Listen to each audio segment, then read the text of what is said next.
Hello, everybody, and welcome to another episode of the Law of Business podcast, where I interview entrepreneurs that can help you to start and grow your business. I'm your host, Jamil Jama, and today I'm going to be interviewing the awesome Kasim Aslam. Now, Kasim Aslam is the founder and CEO of Solutions 8, a digital marketer certified partner, Infusionsoft certified partner, and official Google partner. And Kasim Aslam is the founder of the #1 Amazon bestseller, The 7 Critical Principles of Effective Digital Marketing. So it's a real pleasure to have Kasim Aslam on the show. Kasim, thank you so much for being here. How's it going for you today? Thank you for having me. Awesome, Kasim. So Kasim, first of all, Kasim, I would like to thank you so much for taking your time out to do this interview. I appreciate it so much. It's going to be a real awesome interview because you got a real awesome bio. Very interesting guy. Yeah, I appreciate that. I make most of it up. Nah, I doubt that. I don't, no. The proof is in the pudding. You get results, isn't it? So you can't be making it up. Kasim, in this interview, we're going to be talking about all things pay-per-click. So from beginners to advanced. So for all the listeners that want to learn about PPC, this is the interview to listen to. We'll also be talking about digital marketing and entrepreneurship, and all things SEO and CRO, conversion rate optimization. So it's going to be a cool interview. So Kasim, before we get to the interview questions, before we talk about all those things, can you tell us your backstory, please, like your entrepreneur story from when you started and to where you are right now, please? Yeah, happy to. Stop me if I start to bore you to death. I started my business in 2006, in June 2006. I actually started as a software house. I was building custom software applications.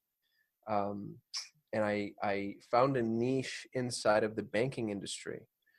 So I'm building these big software projects for banks, and I ended up getting nailed in the financial collapse. I was actually at the largest privately held bank in the world when it failed. I was there on Bank Failure Friday when the FDIC pulls up with their big SUVs and they jump out and they seize the bank.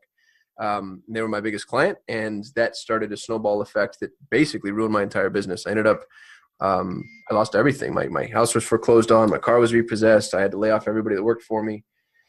I'm just broke and desolate, and I have no prospects whatsoever because I can't build software anymore because big software builds typically require money. You have to have time and finances to fund that type of thing, and I did not have time or money. So out of desperation, I started building websites.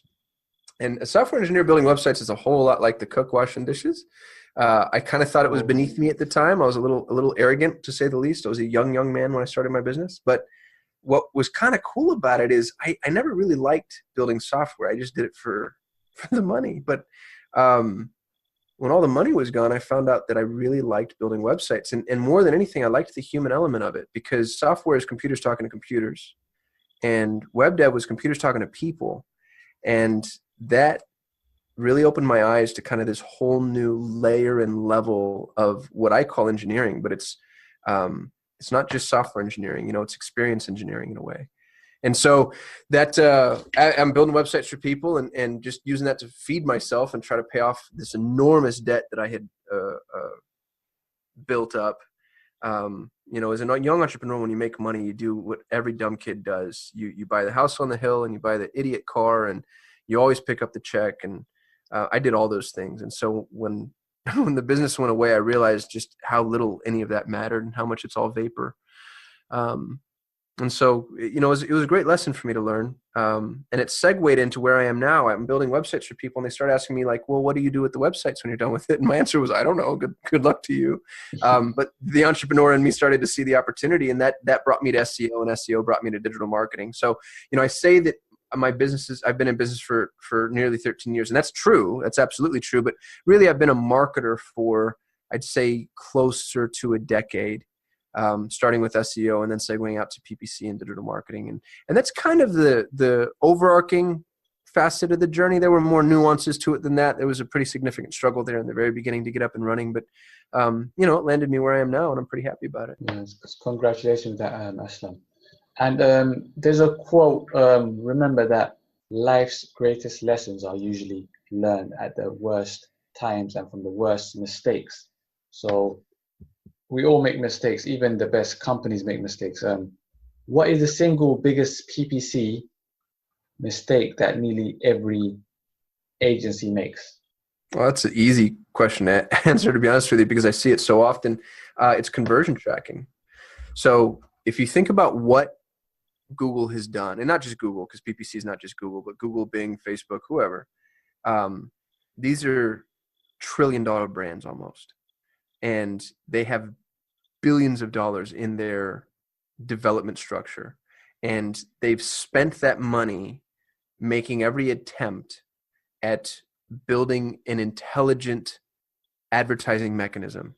So they've spent this massive amount of money trying to effectively build what I'm going to call AI, but it's machine learning. And that machine learning is structured in a way that allows them to identify success and then replicate that success on an ongoing basis. So the way you identify a success in PPC is through conversion. Did somebody convert? Did they call you? Did they chat with you? Did they fill out a form? Did they do what you want them to do? Did they buy a product? Did they whatever? Did they ascend? Did they sign up? Whatever you identify as the conversion path, did they do that thing? And then these billion-dollar mechanisms have an insane amount of demographic information, psychographic information. They're very well equipped to assist you in replicating that success, and they want to do that. It's in their best interest. I can tell you that the vast majority of campaigns that we audit don't have conversion tracking in place. People aren't giving these networks the ability to even identify success on the front end. They're failing before they even start. They might as well be running television or newspaper for as much information as they're getting back. And this isn't just like people that are doing this, individuals and solopreneurs. Agencies are failing at properly tracking their conversions. And it shocks me every single time I see it. And I see it all the damn time. I'd say 50% of the campaigns that we audit don't have conversion tracking installed at all. And of the half that do have some form of conversion tracking, at least half of those are improperly set up or incomplete. So people not tracking their conversions is a catastrophic error in PPC, and it's putting them at a massive, massive disadvantage. So why don't they track the conversion rate? Because it's hard. Most of them don't know they're not doing it. So many people think, oh yeah, I'm tracking my conversions, but then we hop into their campaign and we tell them, no, you're not. So just to give you a really specific example that happened to us recently, we had a client who has a Shopify site, and his conversions were showing very positive, and he hired us to increase his conversion rate. And when we dug into the way his conversion tracking was set up, we found out that he was over-reporting his conversions by 6 or 7x, and I can tell you why. The way that Google tracks conversions, typically the most traditional way, is to add a piece of code to the thank you page of a completed checkout. And Google knows, okay, if somebody lands on this thank you page after having clicked on an ad, that's a conversion. Bam, they bought a product. Well, what Shopify does in some instances, not with everything, but with a lot of them, it's something to look out for if you have a Shopify site, is your thank you page is also your confirmation page. And they send you a link to that page if you ever want to reference any information about your product, including the shipping and tracking numbers. So every single time people went back to that page from their email, it counted as a conversion. So this guy thought he was getting 6, 7, 8 times the number of conversions he was getting. And he didn't realize it, but he was actually burning money. He just wasn't piecing it all together. He wasn't reconciling properly. So it's not that people don't track conversions because they're not intelligent. They don't even realize they're not doing it. They don't realize that it's improperly set up, or that they haven't followed all the way through. So many folks don't really understand the structure of conversion tracking and what it is. And then some of them are using the wrong mechanism in the first place. For instance, the thank you page outline I just described to you, I think is the best way to do it because it requires a URL role, which means that somebody's gone to a new page and it's very, very, very hard to spoof. Now you can do Java embedded conversion tracking, which means if somebody presses the checkout button, then that's technically a conversion. But by Facebook and Google's own admission, that's easily off by as much as 30%. So now you're either under-reporting or over-reporting conversion, depending on what's happening on the page. So knowing those things and then accounting for them is critically important. And honestly, it's why I don't think people should do PPC themselves. It's why they should hire somebody like me, because you're never going to know all those nuances. Just hire the professional. You wouldn't do brain surgery yourself.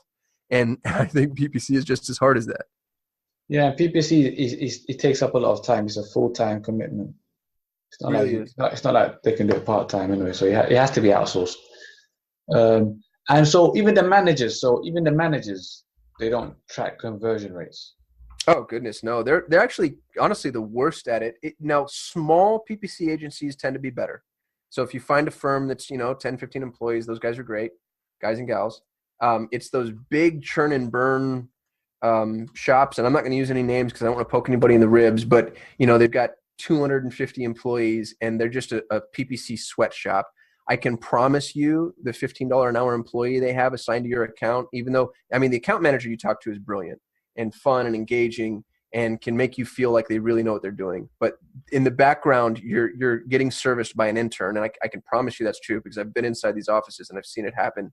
And the $15 an hour, maybe college grad does not care that the pixel isn't firing properly or the GTM isn't properly installed or that your Facebook is replicating header tags your website is replicating header tags. Like there's a million things that can go wrong in conversion tracking, but their QA department's not going to catch it. The only people that are going to catch it are people that actually care that the conversions are real. And I just don't see that ever happening. So these great big ivory tower agencies, they don't have the proper systems in place to really police this. And that's why I call it the biggest mistake in PPC. So it could be, it's the PPC manager's fault then, isn't it? Absolutely. No so question. How would you know? How would someone know when the PPC manager is absolutely worthless? Oh, that's such a good answer. I like to ask people questions. When I go to a mechanic and the mechanic tells me, oh, we have to do this thing at this time. I don't know anything about cars. I'm absolutely auto illiterate, but I'm really good at challenging that and asking them why and to explain it to me and, following the line of logic through and searching what they say and Googling it. And I think anybody can do that in any industry, period. I think you should be doing that with everything. You should be doing it in medicine and education and, home repair. Do the exact same thing in PPC. Every single PPC dashboard worth its snuff has a change log. So log into Google as an example, since Google's my favorite network, and go to your Google change log, and you can see every single change that your PPC manager has ever made. And first of all, hope that there are some changes in there. Otherwise, you just have a set it and forget it campaign. And if there aren't changes in there, realize that actually might be a strategy. Sometimes we have to just sit and wait and collect data, but I'll tell you that. But my recommendation would be is just make sure they can answer to the changes that they're making inside of your account. Because if they can't, then they're not actually the people making the changes. And that means that they're outsourcing to somebody else. The answers need to make sense and they need to be able to explain them simply and clearly so that you can understand them. You don't have to understand PPC in order to understand the logic that it takes to run a PPC campaign. So if they don't explain things to you in a way that makes sense, then they're not worth it. So they would have to start off small, right? Because it makes more sense to start off small instead of always. You're not buying leads or traffic in the beginning of a pay-per-click campaign. You're buying data. You're buying proof of concept. So don't try to be successful from a lead generation standpoint in your first 90 days. Try to be successful from a data acquisition standpoint. And there's a minimum threshold you need to hit for data. And it's different for every campaign, of course. But once you've hit that minimum threshold, stop spending because you're now getting the information you need in order to properly optimize. I like to use base 100 optimization. That means that I need 100 clicks in order to see whether or not a conversion rate is appropriate. I need 100 leads in order to determine whether or not lead quality is high or low. I need 100 conversions in order to determine things like lifetime value. So I like to operate off of base 100 metrics because that's, I think, the strongest way to do that. You don't always have that luxury. You have clients that don't have the spend. You have industries that don't have the traffic. So find out what's feasible and reasonable for you and then just adjust accordingly. So they should start off small regardless of their budget, whether it's big or small. Well, start off as small as is appropriate in order to earn the data. You can't spend $1 a day. If you're an arborist and you're cutting down trees in the middle of, some little teeny tiny town, then you could probably get away with a couple $100 a month. but you need to be big enough to purchase the necessary data to see what works and what doesn't, but don't get any bigger than that. So what's interesting about PPC is more money doesn't accelerate the success process past a very specific point. So start as small as possible. What about SEO though?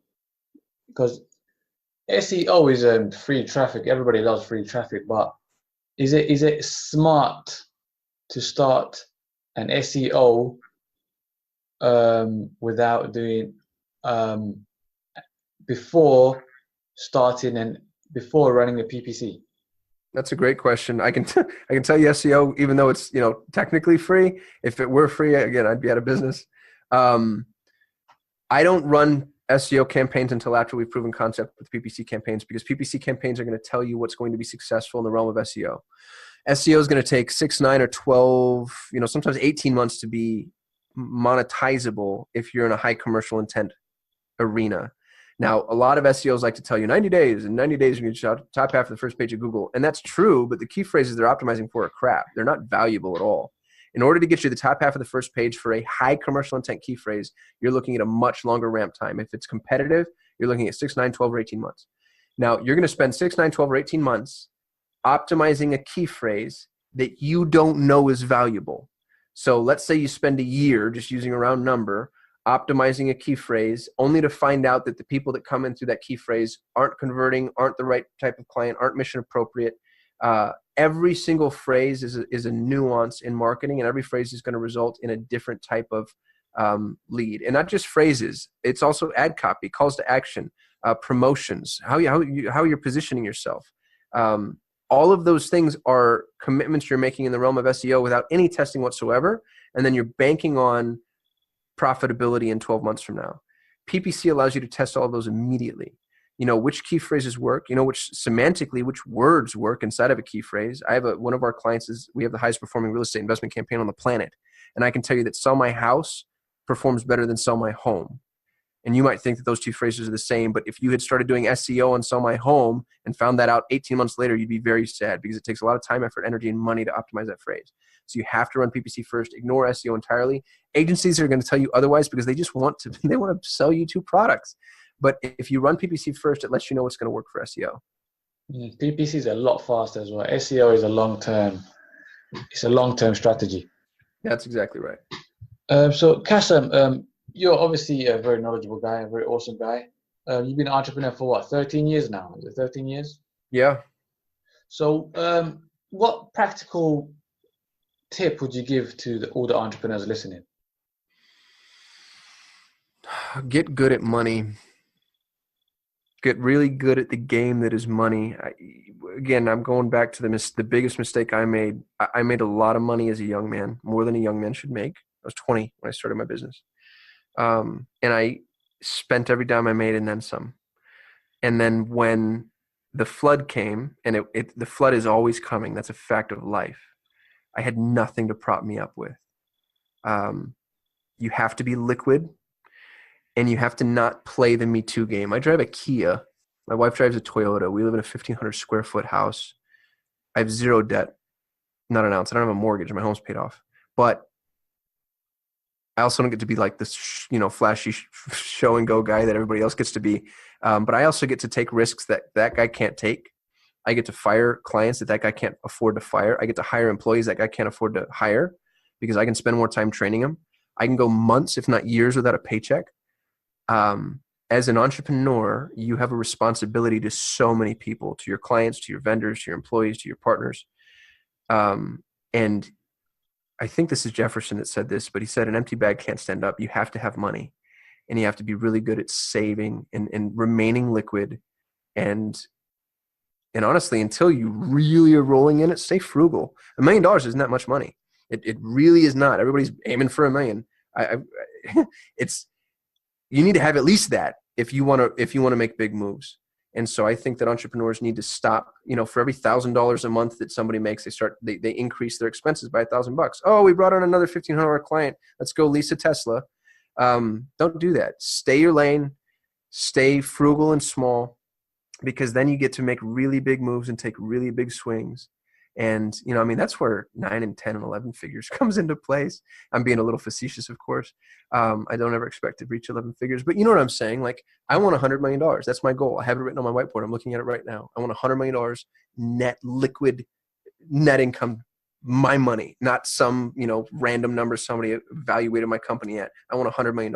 And you don't get to $100 million without aggressively saving and getting really good at money. And all the folks out there that are, you know, I mean, I could go get a San Diego beach house. You can rent that for $5,000 a month. And then I can go lease a Ferrari for $2,000. And, you know, I mean, you add some expenses to that for $10,000 a month. I could look like I'm the wealthiest guy on the block. And all I'm doing is just vaporizing money. And I'm not going to be any happier. And I'm not going to have any more stuff. And I'm not going to close any more clients. Put me in front of somebody, you know, tell me that pulling up into a Mercedes makes a difference than, you know, me pulling up in my Kia. Just let me spend a half hour with a client and I'll tell you who wins. You know, I just think that entrepreneurs need to get really, really good at the game of money. I didn't mean to get so militant there. I'm sorry. I'm really passionate about that topic. No, so you're awesome and humble as well. So, Kasim, how are you so humble and awesome all of the time? Like, you know, I appreciate that. It's a trick question. I used to have some pretty significant self-esteem issues, to be honest with you. I think a lot of entrepreneurs struggle with this. There's sort of like that toggle between conceit and self-loathing. It's just a nonstop vacillation between those two poles. And a lot of that stems from my use of language. And so I would, you know, if somebody said, "Hey, how are you doing?" I'd respond with, you know, it'd be flippant. I'd say, tired, bored, hungry, or something, you know, something negative.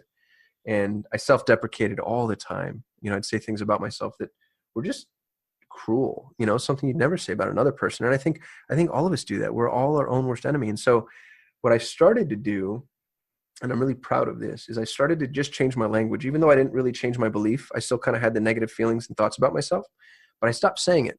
So I refused to self-deprecate. If somebody asked me how I was, I always answered with living the dream. That's been my templated answer for years and years and years and years. I'm living the dream.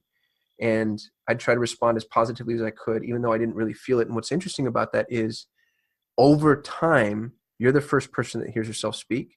And it really did start to make an impact. And now I really do feel like I'm living the dream. And that's, you know, my note, my little tagline there, that's kind of catalyzes that discussion, is I think that we need to let self-deprecation go and release doubt. And, you know, I mean, if you're dealing with self-loathing or some of those things that, you know, maybe they don't go away, but I think you can abate them. And I think you can beat them into submission. And I think the first way to do that is to be very careful with your language. So congratulations to you, Kasim, on living a dream. Yeah, I appreciate that. I feel like I am.